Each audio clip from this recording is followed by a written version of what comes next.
స్తోత్రం. ముందుగా వేదిక అలంకరించిన పెద్దలకి, దైవ సేవకులకి, పెద్దమ్మ గారికి అందరికీ నా హృదయపూర్వక వందనాలు. ఇప్పుడు వచ్చిన మీ అందరికీ అన్నిటికంటే ముఖ్యంగా ఇప్పుడే పుట్టిన మన పెద్దబాబుకి పుట్టినరోజు శుభాకాంక్షలు. దేవుడి స్తోత్రం. నేను చెప్పాను, మీరు చెప్పరా?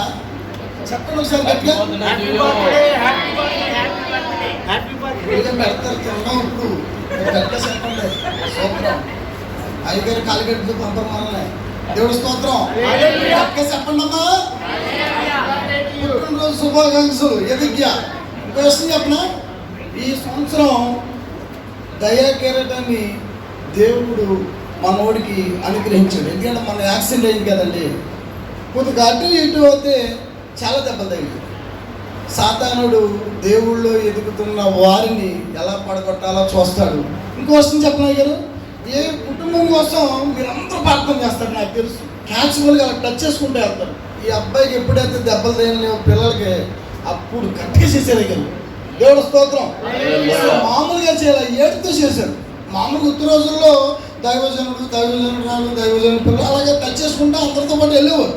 కానీ ప్రత్యేకంగా ప్రార్థన చేశారు ఇక్కడ. దేవుడు స్తోత్రం. నేను కూడా మరొకసారి పుట్టినరోజు శుభాకాంక్షలు.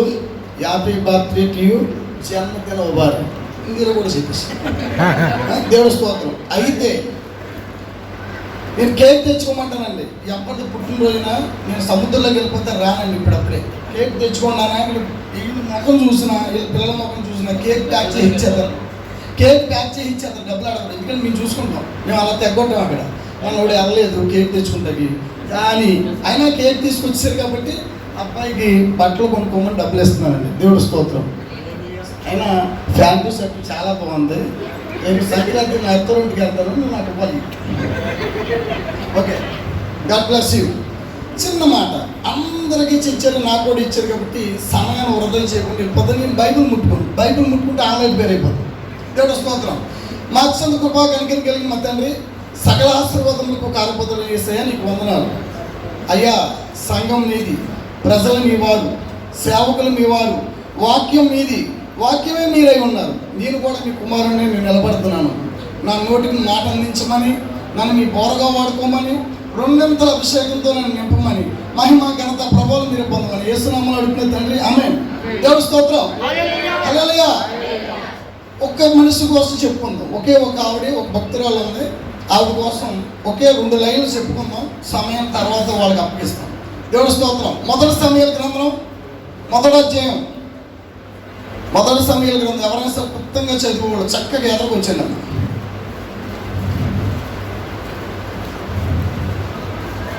మొదటి సమయాల గ్రంథం 1వ అధ్యాయం 1వ వచనం.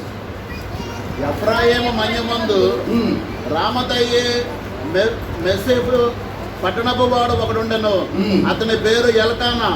అతడు ఎఫ్రాయిమీయుడైన నూబునకు పుట్టిన దోహు కుమారుడైన ఎలీహునకు జననమైన యెరోహాము కుమారుడు. అతనికి 2 భార్యలుండిరి. వీరిలో ఒక దాని పేరు హన్న, రెండవ దాని పేరు పెనిన్న. దేవుడు స్తోత్రం. చదివిస్తే చాట పెట్టండి, షార్ట్కట్లో చెప్తానండి. ఎల్కానా అన్న పేరు, అన్న భర్త పేరు ఏంటండి? ఎలక. నేను ఫస్ట్ ఎలకాన అమ్మగారు అడిగారు, రాసిపెట్టినాను స్త్రీల కొడుకులో. అన్న భర్త పేరు ఏంటంటే ఎలకండి. ఎలక అన్నదండి. అప్పుడు అమ్మగారు తెలిపి. దేవుడి స్తోత్రం. ఎల్కానా ఆయనకి ఎంతమంది పిల్లలండి? భార్య ఎంతమంది? చిన్న ఆవిడికి పిల్లలు ఉన్నారు. పెద్ద ఆవిడ హన్న. ఆవిడ అంటే ఆయనకి చాలా ఇష్టం. పిల్లలు లేరు బాబు. ఈవిడేమో ఆవిడ్ని గుడ్రాలా అని చీటికి మాటికి టార్గెట్ చేసి మాట్లాడుతుంది. చాలా బాధపడిపోతుంది. వీళ్ళు ప్రతి సంవత్సరం మనం గుణదలు వెళ్తున్నట్టుగా, పేరుపాలు బీచ్కి వెళ్ళినట్టుగా, కాకాని వెళ్ళినట్టుగా ఒక మందిరం కాడికి, పర్ణశాల కాడికి వెళ్తారు ప్రతి ఏటా. దేవుడి స్తోత్రం. ఈమె ఎంతో ఏడుచూ ప్రార్థన చేసుకుంది. హల్లెలూయా.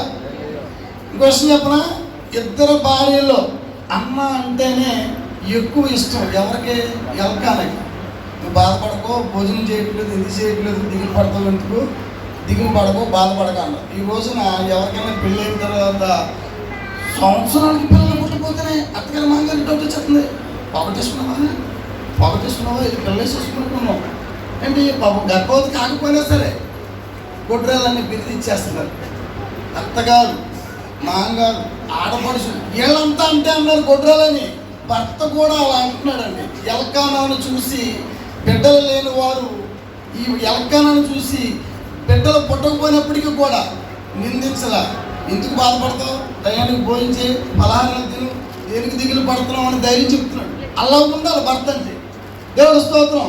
మనం అనకూడదండి, గొడ్రాలని అనకూడదు. నిజంగా పిల్లలు లేని వాళ్ళకి ఎక్కడికైనా సీమంతానికి వెళ్ళినా ఆవిడ అక్షంతలే కాదు పక్కన పెడతారు.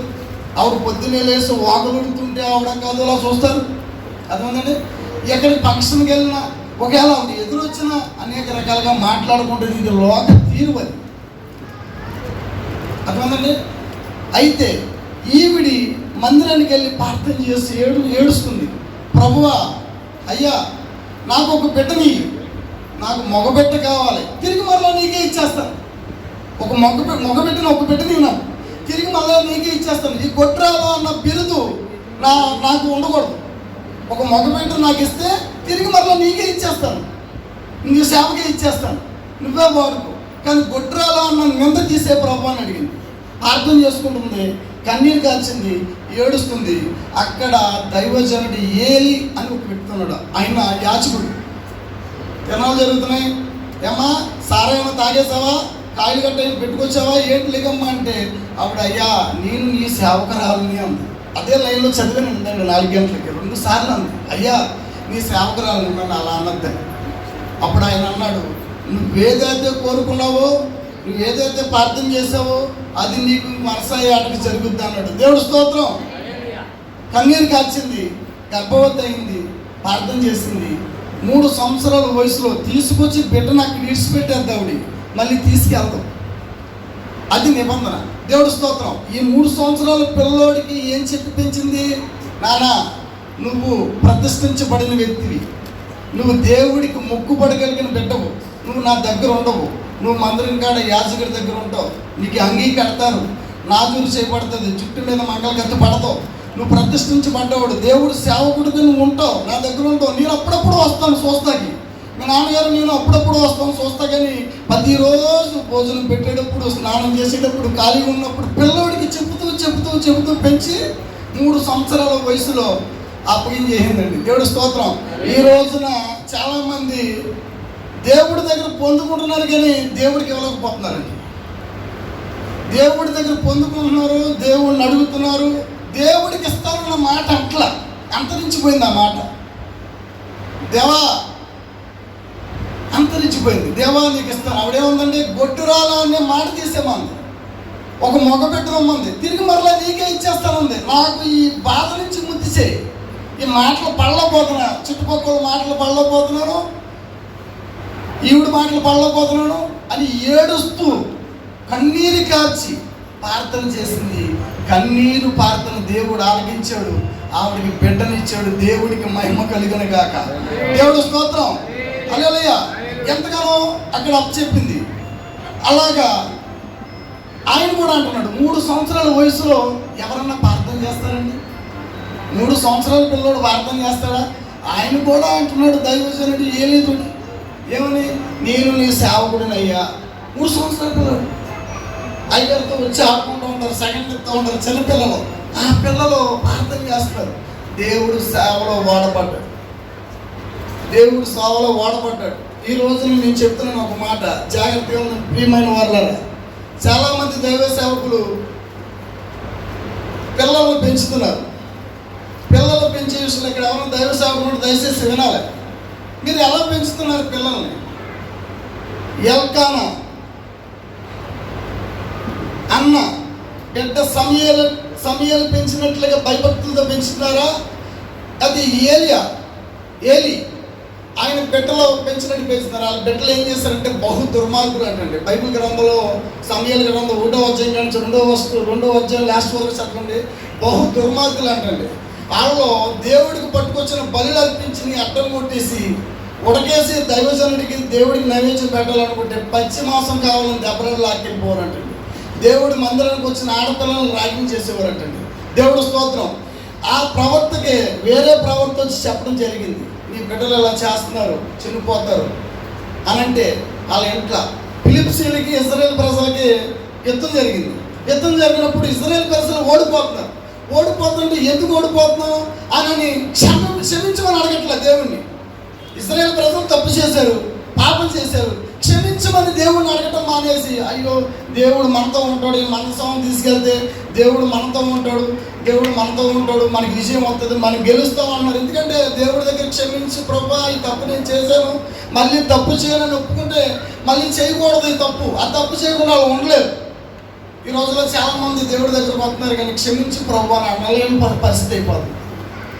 దేవుడిని క్షమించమని అడగాలి, అది ఎటువంటి తప్పైనా సరే మరలా చేయకూడదు, విడిచిపెట్టారు. అటువంటి వారుగా ఉండాలి. ప్రవక్త వచ్చాడు, చెప్పాడు, నీ బిడ్డల పరిస్థితి ఎలా ఉంది, నీ పక్క నుంచే సేవకులు లేపుతాను అన్నాడు. అలాగే వీళ్ళు మందసంలో ఇచ్చుకెళ్తుండగా అక్కడ ఏలి బిడ్డలు ఇద్దరు కూడా చెప్పారు. దేవుడు స్తోత్రం. ఈరోజు దైవ సేవకులు చాలామంది చూస్తున్నానండి చుట్టుపక్కల. అయ్యగారు, ఈ అయ్యగారి సంగతి నాకు తెలుసు, మీకు తెలుసు. ఎవరైనా తప్పు చేస్తే కొట్టరో, కంటి చూపుతోటే చంపేస్తారు, కంటి చూపుతోటే వాళ్ళు కంట్రోల్లో పెడతారు. ఆయన ఎదిగ్గా కానివ్వండి, పెద్ద బాబు గారు కానివ్వండి, రెండో బాబు గారు కానివ్వండి, అబ్బాయి కానీ చిన్నతనం నుంచి చూస్తున్నాను నేను.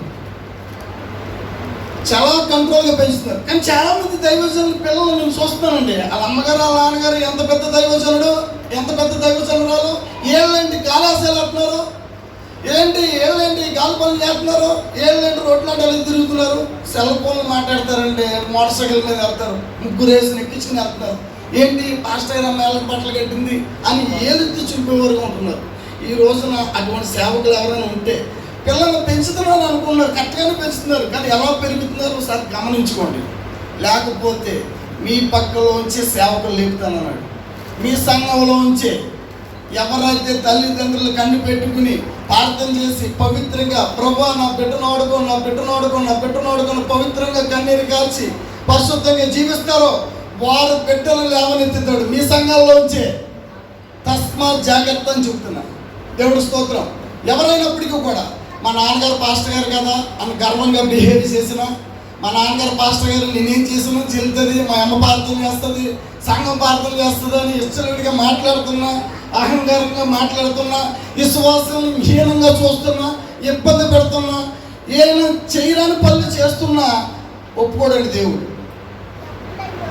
ఎవరైతే భక్తిగా ఉంటారో వారి కుటుంబంలోంచి సేవకుడు లేపుతాడు దేవుడు. తస్మాత్ జాగ్రత్త నేను చెబుతూ ఈ అవకాశాన్ని ఇచ్చిన అయ్యగారికి వందనం చెల్లిస్తూ, బిడ్డలందరినీ కూడా ప్రభు కాల్చి కాపాడాడు. మనకి అనేక శుభమైన అనేక సంవత్సరాలు ఆ బిడ్డ ఇంకా దేవుళ్ళు ఎదుగులాగన దేవుడు కృప చూపమని, ఈ సంవత్సరత్వాన్ని కూడా వీళ్ళ నలుగురు బిడ్డలకి కూడా దేవుడు కంచేసి ఉంచమని, మహిమ ఘనత ప్రభావాలు అయిన పొందమని నేను సమయాన్ని అయ్యగారికి అప్పగించేస్తాను. Thank you.